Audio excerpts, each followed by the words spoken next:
Arch, I want y'all to start calling right now at 866-9. Rickey, the phone line's wide open. And tell us about a time that you thought something was a good idea until it went south. Here's an example. Y'all just going to trip y'all out right here. A bride has been arrested after she secretly drugged the guests at her wedding. She did it with the help from the caterer. So 42-year-old Florida bride thought it would be a good idea to infuse everybody's reception food with marijuana. So she and the caterer who actually, Yeah. So she and the caterer who actually owns a Southern food restaurant added the special olive oil to the pasta. Now, the two ladies thought it would not only be funny, but that the guests would be excited as well. Well, the guests said that they were not informed that the food had been spiked, and it wasn't long before they started feeling high, sick, confused, and paranoid. Now, a 69-year-old woman told the cops that she had no control over her mind and her body, and that her mind was playing strange things in her head, and the best man was so stoned he couldn't even talk. Now, the groom reportedly had no idea that this was happening, and several guests was hospitalized, but everybody has made a full recovery.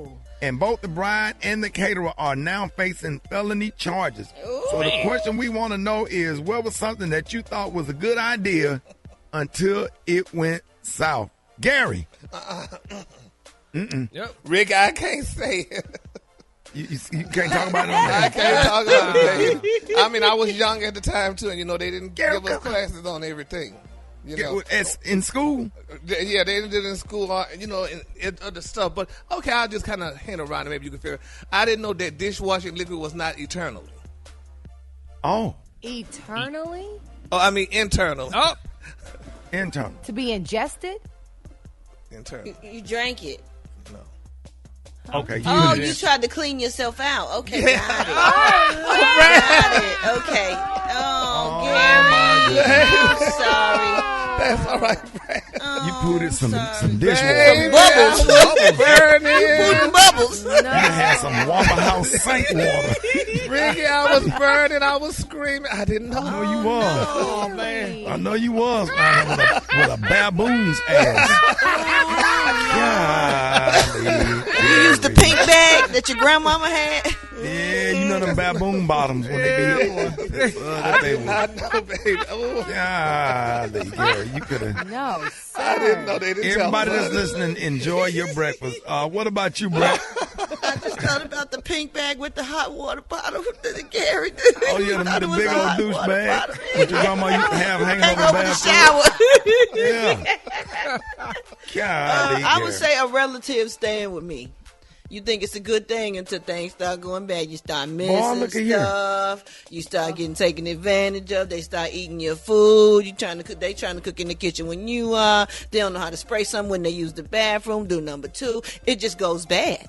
Yeah, yeah. They have to have a whole home training course. They need their own house at that point. They need to move. Oh, yeah. Yeah. The thing about living with somebody is to try to stay out of the way. I was living with my Uncle Bruce before my apartment came through, and I made sure I was not at that house when they got home from work, and that floor was back. I even went in there and made up their bed, back in their room. I had dinner, and I would come back in there by 8:30 when everybody's settling down, going to bed. I'll find something to do. But I promise you, they didn't know I was there, and they came home to a clean house, clean bathrooms every day. Common sense and common courtesy. What about you, Eva? Well, for me, I made that one mistake. I had a great night. We had cocktails. And it's that one moment when people say, let's just do one shot. Well, you know good and well you shouldn't do that shot. It felt like a good idea. And then you messed up the whole night and the whole next day. Do not do a shot at the end of the night, y'all. It's a bad All right, Rock T. Man, when I shot out the sliding patio window glass, thinking that my BB gun wasn't going to shatter it. I thought the BB Wait a minute, say what? I had a BB gun, and I didn't think, you know them sliding patio glasses. That's a thick plane of glass. And I wasn't. Oh, you thought the BB was just gonna bounce off? I thought it was gonna bounce off, man. I shot that thing and shattered the whole glass. Would you have one of them daisies, one shot, one pump shot, little rifle? No, I pumped it about 3 or 4 times. Oh no, you had a real BB gun. You had a Red Ryder. Hey. Yeah, you didn't have the daisy one that you got for Christmas. Right, You know what I'm talking about, Dave? Yeah. Yeah, from the Christmas story. The Christmas Carol. Put your eye out. Yeah. Yeah. For me, I let my Uncle Bruce shoot me in the butt with a BB gun. Oh. He said he was gonna only pump it one time. And I had to be about 8. And you sleep in your underwear. You just sleep in your drawers. And I said that's a nice BB gun. He said it don't hurt. He said stand up against the wall. I said okay. And I stand up against the wall, face the wall. Yeah, you can hit him up on Facebook. He low down, dirty, rotten uncle. His name is Anthony Smiley. He's on Facebook. Anthony Bruce Smiley. And they said I ain't gonna pump it but one time. If I pump it one time, it's not gonna hurt. I said okay. And man, he shot me in the butt with that BB gun. And I promise you, it was worse than when I actually really got shot for real with a sawed-off 12 gauge in '95.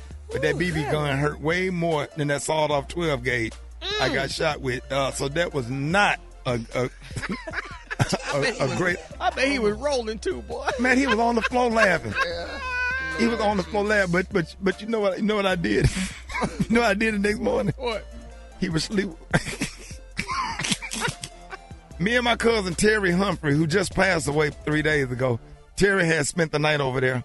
By the way, we got to go have his funeral next Saturday. He's like 3 years older than me, but this just reminded me of that, just a coincidence. So Bruce was in there asleep with his mouth open because he played football for Alabama. And he was snoring, mouth wide open.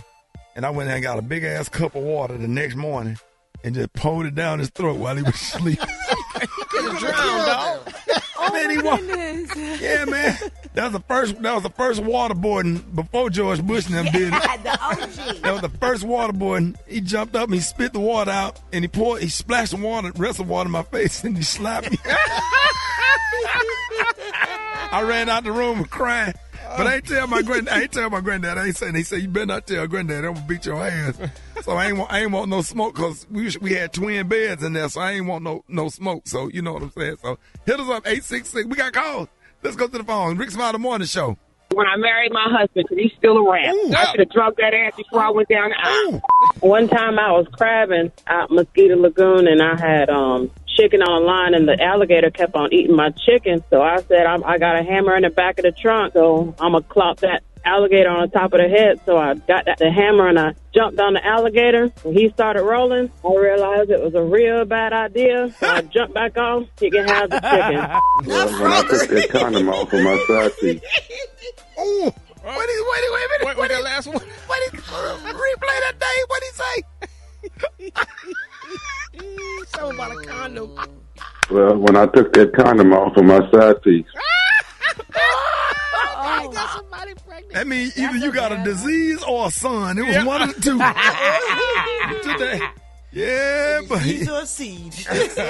you either got the disease or son. You got 18 years or you got 18 minutes of burning when you peeing. So you got one of the two. You got a doctor's appointment for sure. All right, we got